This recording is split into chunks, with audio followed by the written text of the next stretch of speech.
चुनाव साथ में लड़ेगा, और साथ में लड़ना है तो उसके लिए आपस में नहीं लड़ना है। और ऐसे में एक सहमति यह भी है कि अब बीजेपी का कोई नेता शिंदे की पार्टी में नहीं जाएगा और शिंदे की पार्टी का कोई नेता बीजेपी में नहीं जाएगा।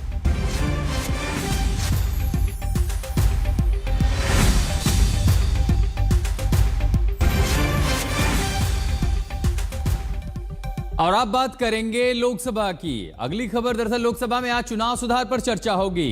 कल आपने देखा लोकसभा में वंदे मातरम पर चर्चा हुई, तो आज दोपहर 12 बजे लोकसभा में चुनाव सुधार पर चर्चा होगी। हालांकि विपक्ष पहले एसआईआर पर चर्चा मांग रहा था। सरकार ने कहा एसआईआर पर चर्चा नहीं हो सकती क्योंकि कोई ऐसा विभाग है ही नहीं जिसके अधीन आता हो चुनाव आयोग, तो विपक्ष की ओर से इस चर्चा में एसआईआर का मुद्दा उठाया जाएगा। लेकिन नाम हो गया कि दरअसल चुनाव सुधार पर चर्चा। विपक्ष लगातार इस चर्चा की मांग करता रहा। शीतकालीन सत्र का पहला हफ्ता हंगामे की भेंट चढ़ गया था। अब यह दूसरा सप्ताह है, 19 तारीख तक का सत्र बचा हुआ है और सिर्फ इस चर्चा के लिए जब सरकार ने आश्वासन दिया तब जाकर विपक्ष माना। और आज वो दिन है जब चुनाव सुधार पर दोनों पक्ष अपनी बात रखेंगे। Rahul Gandhi, Akhilesh Yadav, RJD, TMC, DMK, प्रतिपक्ष की लगभग सभी प्रमुख पार्टियों ने एसआईआर पर सवाल उठाए हैं और आज मौका है दोनों पक्षों के पास संसद में अपने तथ्यों और तर्कों को बताने का भी देखा जाएगा कि लोकसभा में आखिर एसआईआर के बहस की शुरुआत कौन करेगा, सरकार उस पर क्या जवाब देगी।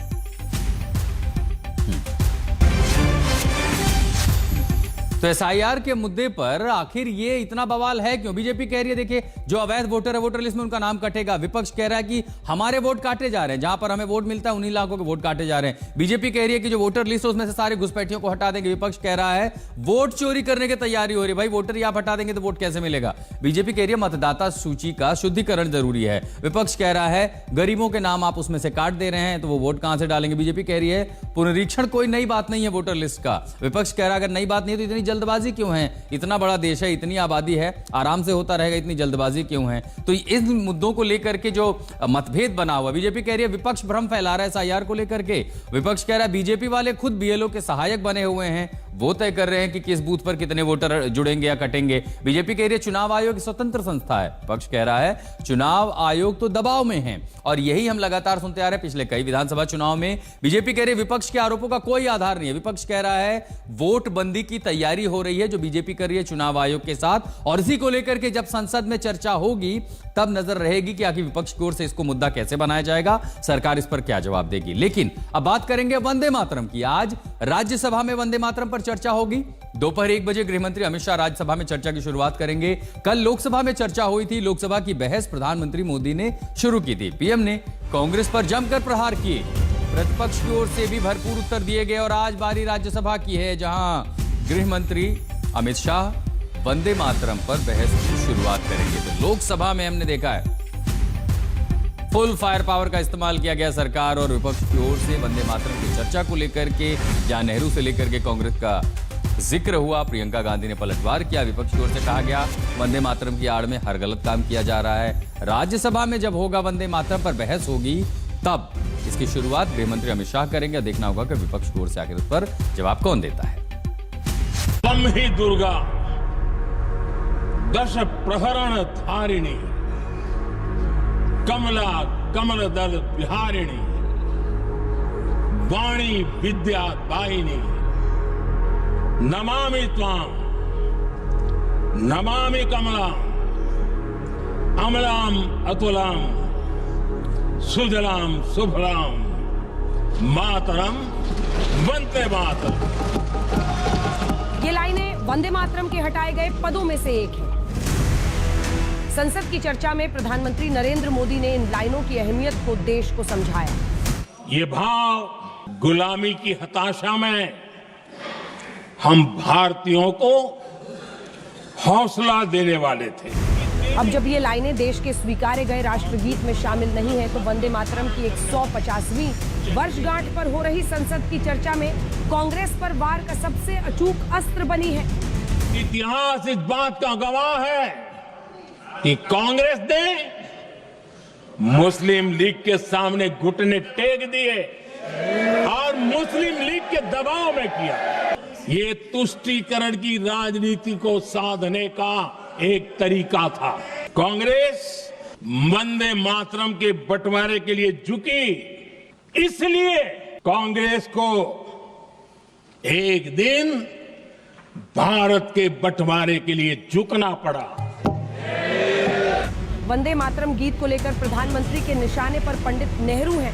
नेहरू जी अपनी सहमति जताते हुए ये जो उन्होंने सुभाष बाबू को लिखा है, वंदे मातरम की आनंद मठ वाली पृष्ठभूमि मुसलमानों को इरिटेट कर सकती है। तो उधर संसद में कांग्रेस ने आरोप लगाया कि वंदे मातरम के भाव को बीजेपी आरएसएस ने कभी स्वीकार ही नहीं किया।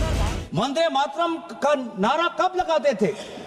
जब हम ब्रिटिश के अंदर हम खौफ पैदा करना चाहते थे। तो ये था मूल भाव वंदे मातरम का, ब्रिटिश के विद्रोह करने का। मैं पूछना चाहता हूं कि आपके राजनीतिक पूर्वजों ने वंदे मातरम की इस मंशा को आपने कब पूरा किया?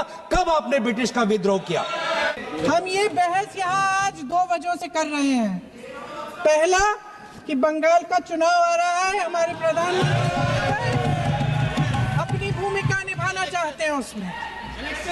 और दूसरी वजह यह है कि जिन्होंने स्वतंत्रता की लड़ाई लड़ी, जिन्होंने देश के लिए बड़ी बड़ी कुर्बानियां दी, उन पर सरकार नए आरोप लादने का मौका चाहती है। देश का ध्यान फिर से जनता के ज्वलंत मुद्दों से भटकाना चाहती है। इस बीच विपक्ष के कई अन्य दलों ने वंदे मातरम के विभाजन को मुद्दा बनाने पर बीजेपी पर पलटवार किया है। जिस वंदे मातरम ने आजादी के आंदोलन में सबको जोड़ा, आज के दरारवादी लोग उसी से देश को तोड़ना चाहते हैं। वंदे मातरम की रचना बंगाल की धरती पर हुई थी। वंदे मातरम पहली बार क्रांति का गीत बंगाल के विभाजन के मुद्दे पर बना था। ऐसे में वंदे मातरम के विभाजन का ये मुद्दा बंगाल में सबसे ज्यादा तूफान ला सकता है। ऐसा इसीलिए भी है क्योंकि वहां कुछ महीनों में चुनाव होने वाले हैं। वंदे मातरम का पूरा गाना कभी नहीं लिया था। ओनली रविंद्रनाथ टैगोर ने कुछ लाइन, सिलेक्टेड लाइन तैयार किया था। उसी का ऊपर में Vande Mataram national song accepted हुआ था। कल मैं बीजेपी का बात भी सुना, कोई बोला कि नेताजी को हम पसंद नहीं करते हैं। अरे तुम नेताजी को पसंद नहीं करते हैं, गांधी जी को नहीं करते हैं, राजा राम मोहन राय को नहीं करते, तो किसको पसंद करते हैं? ये कैसे आया ये सब लोग? जाहिर है कि वंदे मातरम पर संसद की चर्चा एक सुंदर अभिव्यक्ति तो है, लेकिन इसकी राजनीति ने वोट बैंक वाली राजनीति पर आर पार की लड़ाई फिर छेड़ दी है। ब्यूरो रिपोर्ट आज तक। और अब बात करेंगे इंडिगो के संकट की। इंडिगो की विमान सेवाएं अभी तक सामान्य नहीं हुई हैं। इस बीच बड़ी खबर यह है कि आज नागरिक उड्डयन मंत्री राममोहन नायडू लोकसभा में जवाब देंगे। देश भर में इंडिगो की विमानन सेवाएं क्यों चरमराई हैं, यात्रियों को इतनी परेशानी का सामना क्यों करना पड़ा है, सब कुछ आज साफ होगा जब सरकार की ओर से उड्डयन मंत्री राममोहन नायडू लोकसभा में जवाब देंगे। तो सिविल एविएशन मिनिस्टर क्या जवाब देते हैं, इस पर नजर बनी रहेगी। लेकिन इन सब के बीच इंडिगो ने डीजीसीए को भी अपना जवाब भेजा है। इंडिगो की विमान सेवाएं ध्वस्त होने पर अब संसद को जवाब देंगे नागरिक उड्डयन मंत्री। तो इंडिगो ने सरकार को जवाब जरूर भेजा है। डीजीसीए ने नोटिस भेजा था, उस नोटिस का जवाब इंडिगो की ओर से आया है।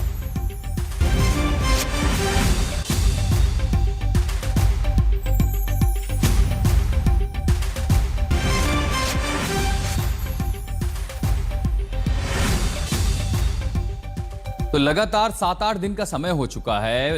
रोज के रोज अगर फ्लाइट कैंसिल हो रही हैं तो असुविधा बढ़ रही है। ऐसे में डीजीसीए की सख्ती के बाद इंडिगो ने अपना जवाब भेजा और इंडिगो में क्या कहा, यात्रियों को हुई असुविधा के लिए माफी मांगी है। सबसे पहली शुरुआती माफी से फिर कहा है इंडिगो इतना बड़ा नेटवर्क है, अभी सटीक वजह नहीं बताई जा सकती कि क्या वजह रही जिसके चलते सैकड़ों फ्लाइट को कैंसिल करना पड़ा है। उन्होंने कहा कि सही वजह पता लगाने में समय लगेगा, इसलिए 15 दिन की अतिरिक्त समय सीमा दी जाए। उन्होंने खेद व्यक्त किया, माफी मांगी और 15 दिन की अतिरिक्त समय सीमा मांगी है कि इतने में हम पता लगा देंगे कि आखिर क्या हुआ। उसी जवाब में इंडिगो आगे क्या कहता है कि प्रारंभिक जो वजह पता चली है उसमें हल्की तकनीकी समस्या। अब ये तकनीकी शब्द अपने आप में ही बड़ा टेक्निकल है। और क्या है, सर्दियों में शेड्यूल बदला होता है तो एडजस्टमेंट भी इसकी एक वजह। वो कह रहे हैं कि सर्दियों में जो शेड्यूल बदला है वो एक बड़ी मुश्किल बन गई है।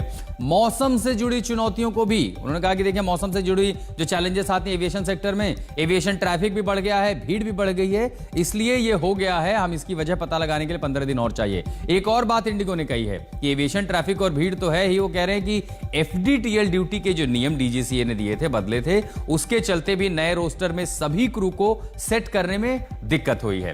तो ये प्रारंभिक वजहें हैं जो इंडिगो ने सरकार को बताई हैं। उन्होंने अतिरिक्त समय मांगा 15 दिन का। अब सरकार इंडिगो के उत्तर की ये जांच कर रही है कि जो उन्होंने कहा है तकनीकी पैमाने पर वो कितना सही है कितना गलत है, उसके बाद ये तय होगा कि आखिर क्या कार्रवाई हो। लेकिन इंडिगो संकट अभी भी जारी है। सोमवार को 500 से ज्यादा फ्लाइट कैंसिल हुई। एयरपोर्ट पर अभी भी पैसेंजर बहुत परेशान हैं। लगातार जो फ्लाइट रीशेड्यूल की जा रही हैं वो भी कैंसिल करनी पड़ रही हैं। और इस मामले में अब डीजीसीए की हाई लेवल कमेटी की तरफ से इंडिगो के सीईओ को तलब किया गया है।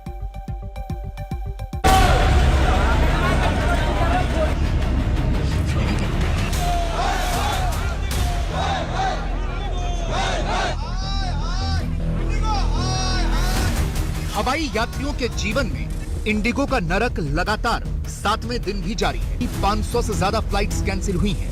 देश के तमाम एयरपोर्ट्स पर लोग परेशान दिखे। एयरलाइन का दावा था कि 10 तारीख से ऑपरेशन सामान्य होने शुरू हो जाएंगे, लेकिन लगता नहीं है कि ऐसा हो पाएगा। फ्लाइट के ऑपरेशन अगर सामान्य हो भी जाएं, तो ये तस्वीर हमेशा इंडिगो के ऊपर एक काला धब्बा बनकर चिपकी रहेगी। दूर जहां तक भी नजर जाती है, सिर्फ और सिर्फ बैग्स दिख रहे हैं। ये उन सवारियों का सामान है जिन्हें इंडिगो ने जमा तो करा दिया था, लेकिन फ्लाइट नहीं उड़ाई और पैसेंजर को यह सामान वापस भी नहीं दिया। पिछले 7 दिनों से लगातार पैसेंजर अपने बैग मांग रहे हैं, लेकिन इंडिगो लौटा नहीं रहा। अब जब सरकार का डंडा चला है, तो इंडिगो ने बैग लौटाने की एक बड़ी जटिल प्रक्रिया बनाई है। सरकार ने इंडिगो को साफ आदेश दिए थे कि वो पैसेंजर से संपर्क करके उनके घर तक सामान पहुंचाए, लेकिन सवाल है कि कैसे, क्योंकि ये तो एक एयरपोर्ट का हाल है। देश के तमाम बड़े एयरपोर्ट्स पर यही हालात बने हुए हैं। इंडिगो के लिए हालात अभी भी बहुत खराब बने हुए हैं। 1 दिसंबर से 7 दिसंबर तक इंडिगो ने 5,86,705 टिकट कैंसिल किए हैं और 569.65 करोड़ रुपए का रिफंड भी जारी किया है। 21 नवंबर से 7 दिसंबर तक 9,55,591 टिकट कैंसिल हुए हैं और 827 करोड़ रुपए का रिफंड जारी किया गया है। Civil aviation minister Rammohan Naidu ने संसद में यह साफ किया कि सरकार बहुत सख्त कार्रवाई करने वाली है। केंद्रीय मंत्री ने देश को बताया है कि कार्रवाई ऐसी होगी कि दूसरी एयरलाइंस के लिए भी वो नजीर बनेगी। We are not taking this situation easily.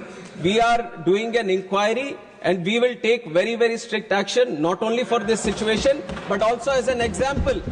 We will set an example for all the airlines. If there is any miscompliance, any non-compliance or non-adherence for any single person, any entity or any organization or any operator functioning in this civil aviation, this thing, we will take very, very strict action so that we set an example in the industry.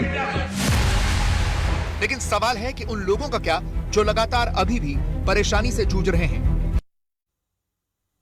रुक करते हैं अगली खबर का। गोवा अग्निकांड मामले से जुड़ी हुई बड़ी खबर। क्लब मालिक लूथरा ब्रदर्स देश छोड़ के भाग गए। जी हां, अब यह कंफर्म हो गया है कि सौरभ लूथरा और गौरव लूथरा भारत छोड़ करके भाग गए। गोवा पुलिस उन्हें गिरफ्तार करने के लिए दिल्ली में छापेमारी करती रही, लेकिन पुलिस की पकड़ में नहीं आए और तो और वो दिल्ली छोड़ करके भाग गए। भागे कैसे हैं ये अगर सुन लें और ये आपको पता चलेगा तो सर पकड़ लेंगे। इंडिगो की फ्लाइट से भागे हैं। इंडिगो की फ्लाइट जिसकी रफ्तार रुकी पड़ी है, उस इंडिगो की फ्लाइट में सवार होकर के लूथरा ब्रदर्स दिल्ली से फुकेट भाग गए, सीधे थाईलैंड भाग गए।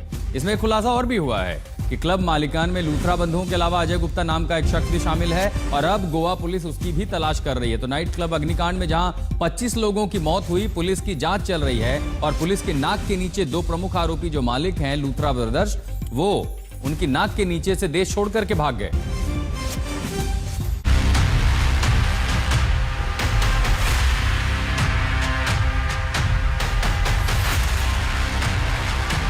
गोवा नाइट क्लब अग्निकांड में जिन लूथरा ब्रदर्स की तलाश पुलिस कर रही है, वो भारत में नहीं है।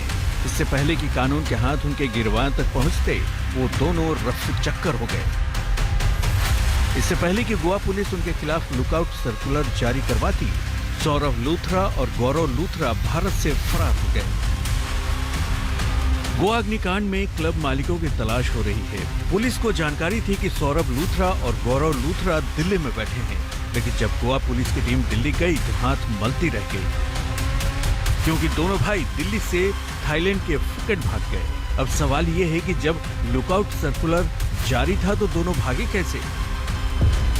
इसका इसका जवाब ये है कि लुकआउट सर्कुलर 7 दिसंबर की शाम को जारी हुआ और लूथरा ब्रदर्स 7 दिसंबर की सुबह दिल्ली से फुकेट भाग गए।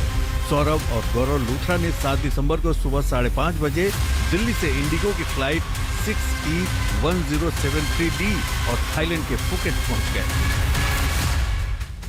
अब गोवा पुलिस सीबीआई के इंटरपोल डिवीजन के साथ मिलकर दोनों भाइयों की तलाश कर रही है। इस बीच एक जानकारी और सामने आई है कि क्लब मालिकाना में सौरभ और गौरव लूथरा के अलावा अजय गुप्ता भी पार्टनर है।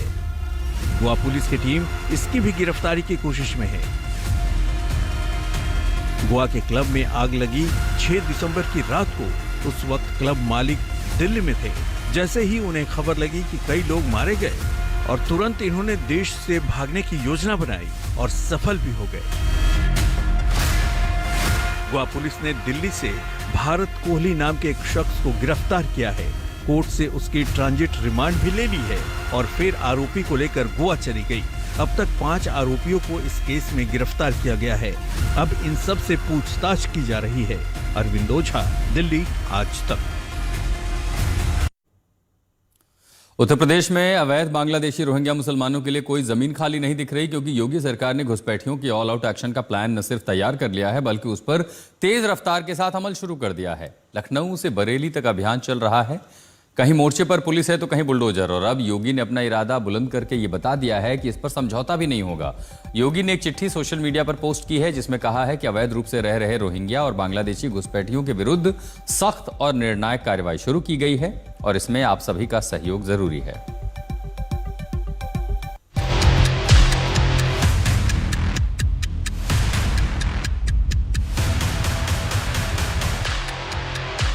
कब से आप रह रहे हो यहाँ पे? हम तो 10 साल के बाद पहचान पत्र के तौर पे ये लेके आ जाए, अपना सत्यापन करा लें। फॉर्म भरा जा रहा है पुलिस द्वारा, उसको भरवा लें। जो मेरी आवाज सुन रहे हो सभी लोग आ जाए, यहीं पे आ जाए, सब लोग अपना अपना सत्यापन करा लें। ये मुनादी नहीं, दो टूक चेतावनी है उन घुसपैठियों के लिए जो अवैध तौर पर यूपी में रह रहे हैं। यूपी में एसआईआर की प्रक्रिया परवान चढ़ रही है और इसी के साथ घुसपैठियों से निपटने का योगी प्लान भी सामने आ रहा है। लखनऊ के एक इलाके में पुलिस का ये जमावड़ा सबूत है कि सख्ती कितनी जबरदस्त है।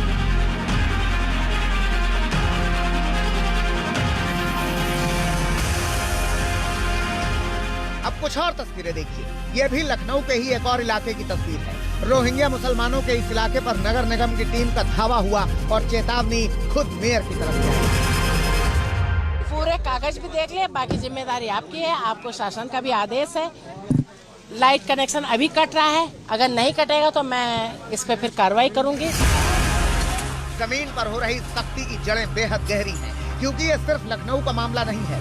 अवैध घुसपैठियों को यूपी से खदेड़ने की पूरी तैयारी सरकार के स्तर पर हो चुकी है। योगी का फाइनल प्लान तैयार हो चुका है और इसका एक और सबूत आज खुद मुख्यमंत्री योगी आदित्यनाथ की तरफ से आया। मेरे प्रिय सम्मानित प्रदेशवासियों, उत्तर प्रदेश की सुरक्षा, सामाजिक संतुलन और सुदृढ़ कानून व्यवस्था हमारी सर्वोच्च प्राथमिकता है। प्रदेश में अवैध रूप से रह रहे रोहिंग्या एवं बांग्लादेशी घुसपैठियों के विरुद्ध सख्त और निर्णायक कार्रवाई प्रारंभ की गई है। मैं प्रदेश की जागरूक जनता से अपील करता हूं कि सतर्क रहें और घरेलू अथवा व्यावसायिक कार्यों में किसी भी व्यक्ति को नियोजित करने से पूर्व उसकी पहचान अवश्य सुनिश्चित करें। प्रदेश की सुरक्षा हम सभी की सामूहिक जिम्मेदारी है, क्योंकि सुरक्षा ही समृद्धि का आधार है। जिस प्रकार की घुसपैठ ये लोग करवा रहे हैं बांग्लादेशी घुसपैठियों का, जिस प्रकार की घुसपैठ इन लोगों ने रोहिंग्या का झारखंड के अंदर कराना प्रारंभ किया है, अगर डेमोग्राफी चेंज इसी प्रकार की होगी, आज ये लोग यात्रा रोक रहे हैं। बहनों और भाइयों, आने वाले समय में घरों के अंदर घंटी और शंख भी नहीं बजाने देंगे। मुख्यमंत्री योगी निकाय से लेकर कमिश्नरी तक को घुसपैठियों रोहिंग्या बांग्लादेशियों की पहचान के निर्देश जारी कर चुके हैं। यूपी के 17 नगर निकायों को घुसपैठियों की लिस्ट बनाने के लिए कहा गया है, उन्हें पहचानने को कहा गया है। नगर निकाय अपनी लिस्ट इलाके के कमिश्नर और आईजी को सौंपेंगे। कमिश्नर को आदेश दिया गया है कि वो अपने इलाके में डिटेंशन सेंटर बनाए, जहां घुसपैठियों को रखा जाए। सीएम योगी ने यूपी से घुसपैठियों को खदेड़ने के लिए एक के बाद एक कई आदेश जारी किए हैं। मसलन हर मंडल में डिटेंशन सेंटर, पूरे राज्य में पहचान अभियान, बड़े पैमाने पर छापेमारी, फर्जी दस्तावेज गिरोह पर नकेल, सुप्रीम कोर्ट में रिपोर्ट भेजने के आदेश। यूपी सरकार ने मिशन एक्शन घुसपैठ को 3 हिस्सों में बांटा है: पहचान, गिरफ्तारी, डिटेंशन सेंटर्स और कानूनी प्रक्रिया। तो इतनी सख्त तैयारी के बाद यूपी में अवैध रोहिंग्या के लिए कोई जगह बच जाएगी, इस पर शक की गुंजाइश नहीं बचती। आशीष श्रीवास्तव के साथ समर्थ श्रीवास्तव, लखनऊ, आज तक। रुक करते हैं अगली खबर का। पाकिस्तान से अलग सिंधु देश का आंदोलन फिर जोर पकड़ने लगा है। सिंधु संस्कृति पाकिस्तान से अलग है और अपनी इसी मांग को लेकर के कराची में हजारों की संख्या में लोग सड़कों पर आ गए और अलग देश की मांग करने लगे।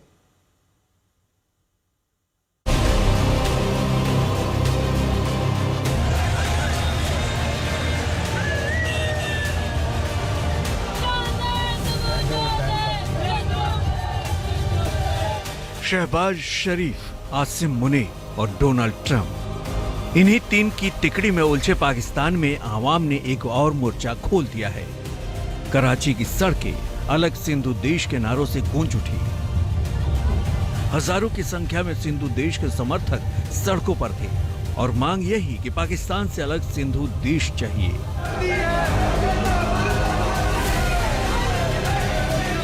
मौका था सिंधु संस्कृति दिवस परेड का, जिसमें सिंधी समाज के हजारों लोग कराची की सड़क पर यात्रा निकाल रहे थे। इसी दौरान अलग सिंधु देश की मांग की नारेबाजी होने लगी।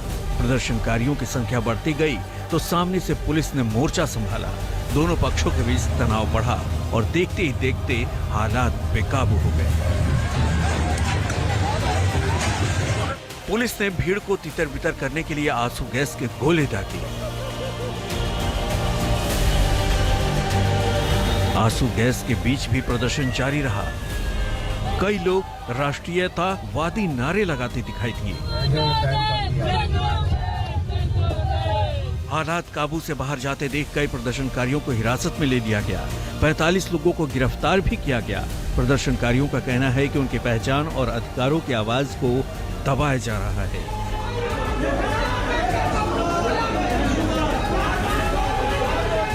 कराची में तनाव फिलहाल बना हुआ है। सिंधु कल्चर डे पर शुरू हुआ ये आंदोलन अब तेज हो रहा है। पाकिस्तान से अलग पहचान के लिए सिंधी समाज अब मुखरता से अपनी बात रख रहा है, लेकिन पाकिस्तान की सरकार स्वतंत्रता की आवाजों को कुचल रही है। आज तक अगली खबर उत्तर प्रदेश से। बांदा में एक मेडिकल कॉलेज से खूंखार अपराधी भाग गया। हैरानी की बात यह थी कि वो बदमाश घायल था, एक पैर से भाग गया। पुलिस अभिरक्षा से अपराधी भागा तो महकमे में हड़कंप मच गया, लेकिन उसके बाद जो हुआ इस रिपोर्ट में देखिए।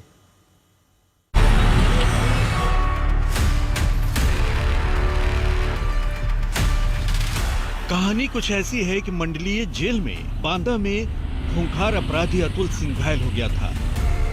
इलाज के लिए उसे अस्पताल लाया गया था। घायल अतुल सिंह का रानी दुर्गावती मेडिकल कॉलेज में ड्रेसिंग किया गया। इस दौरान पुलिस वाले थोड़ा इधर उधर हो गए।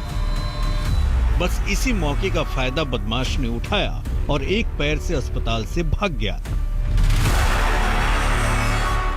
अब किसे पता था कि जिस शख्स का एक पैर जख्मी है वो भी भाग जाएगा, लेकिन ऐसा हुआ और अतुल सिंह भाग गया। फिर क्या था, जिले की पुलिस लग गई खोजबीन में कि आखिर लंगड़ा बदमाश गया तो कहां गया। 24 घंटे भी पूरे नहीं हुए थे कि अतुल सिंह का पुलिस से आमना सामना हो गया और इस बार पुलिस ने उसके दूसरे पैर में गोली मार दी। जिस अस्पताल से एक पैर घिसट कर भागा था, उसी अस्पताल में अब स्ट्रेचर पर लाद कर लाना पड़ा। अब हालत ये है कि चलना फिरना तो दूर, कई दिनों तक बिस्तर से उठ भी नहीं पाएगा। और 24 घंटे के अंदर अंदर पुलिस टीम्स ने इस अभियुक्त को पुलिस मुठभेड़ में गिरफ्तार कर लिया है। अभियुक्त की सूचना मिलने पर जब पुलिस टीम्स मौके पर पहुंची तो और इसकी घेराबंदी की गई, तब इसने पुलिस टीम के ऊपर फायर किया और जवाबी फायरिंग में इसके पैर पर गोली लग गई। ये एक बहुत ही शातिर अभियुक्त है और इस पर दर्जनों मुकदमे पंजीकृत किए हुए हैं। इस पूरे हाई ड्रामा का साइड इफेक्ट ये हुआ कि आरोपी की अभिरक्षा में तैनात 4 पुलिसकर्मियों को लापरवाही के आरोप में सस्पेंड कर दिया गया है। उनके खिलाफ मुकदमा भी लिखा गया है। तो फिलहाल अस्पताल में अपराधी अस्पताल के बिस्तर पर पड़ा है। अब न वो अपने पैर पे खड़ा हो सकता है और न ही बिना किसी सहारे के बैठ सकता है। सिद्धार्थ गुप्ता, बांदा, आज तक। यूपी के बाद खबर बिहार से। बिहार के बेगूसराय में गहनों की दुकान पर लूट हो गई। बाइक से हथियारबंद बदमाश आए और बंदूक दिखाकर दुकान साफ कर गए। 2 बाइक से 4 बदमाश हेलमेट पहने दुकान के आगे रुकते हैं, फिर 3 बदमाश दुकान के अंदर दाखिल होकर के दुकानदार के साथ मारपीट करने लगते हैं। सीसीटीवी में तस्वीरें कैद हुई हैं कि कैसे ये जेवरात लूट करके फरार हो जाते हैं। 75 सेकंड में बदमाशों ने करीब 1.5 किलो चांदी की जेवरात लूटकर पूरी घटना को अंजाम दिया है। पूरी घटना सीसीटीवी में कैद हो गई। उत्तर प्रदेश के मुजफ्फरनगर में रीलबाज को पुलिस ने गिरफ्तार कर लिया। दरअसल मीरापुर थाने में घुसकर ये रील बना रहा था। इंस्टाग्राम पर वायरल हुआ तो पुलिस ने आरोपी को धर लिया और फिर ऐसी हालत की कि बड़ी मुश्किल से ही ये रील बनाने वाला रीलबाज पैर उठा पा रहा था। मुझे पता होता तो मैं नहीं करूँगा। गलती होगी, आगे से नहीं होगा ऐसा, बिल्कुल भी नहीं होगा। माफ कर दो, बिल्कुल भी नहीं होगा आगे से। ऐसा लग रहा है कि रीलबाज को पकड़ने वाली पुलिस ने खुद रील बना दिया। बहरहाल बड़ी खबर उत्तर प्रदेश के मिर्जापुर से। हिंदू लड़की पर हमले के विरोध में हिंदू संगठनों ने हंगामा किया है। मिर्जापुर में दूसरे धर्म के युवक ने हिंदू लड़की पर ब्लेड से हमला किया और भाग गया। अब उसकी गिरफ्तारी के लिए हिंदू संगठन सड़कों पर हैं। उत्तर प्रदेश के मिर्जापुर में आप देख रहे हैं, ये तमाम हिंदू संगठन बीती रात सड़कों पर आए। घटना के विरोध में हिंदू संगठनों का प्रदर्शन हो रहा है और आरोपी की गिरफ्तारी की मांग को लेकर के प्रदर्शन कर रहे हैं।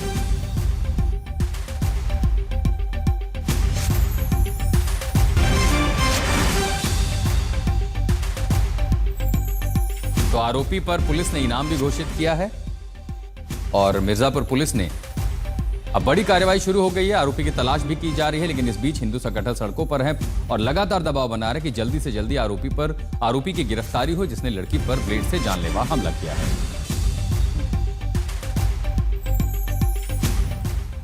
बड़ी खबर आ रही है, चुनाव रिफॉर्म पर डिबेट की शुरुआत राहुल गांधी करेंगे। आज दोपहर 12 बजे लोकसभा में बहस की शुरुआत होगी।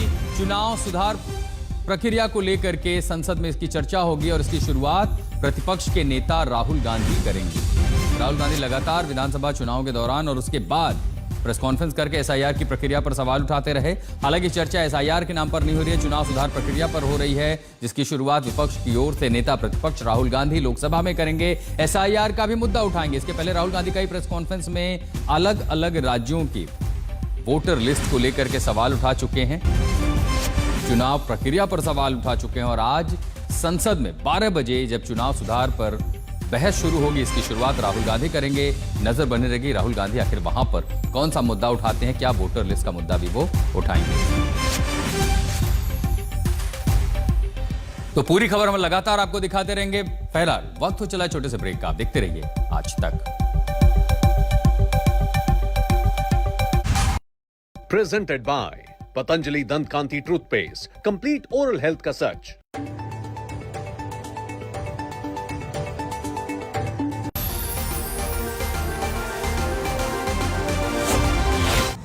एक बार फिर देश का एजेंडा तय करेगा आज तक। आ रहे हैं आमिर खान, ऋषभ पंत, कृति सनन, यामी गौतम, नुसरत भरूचा, जमीमा रॉड्रिग्स, दीप्ति शर्मा, शिफाली वर्मा। हिंदी जगत का महामंच एजेंडा आज तक 10 और 11 दिसंबर सिर्फ आज तक पर।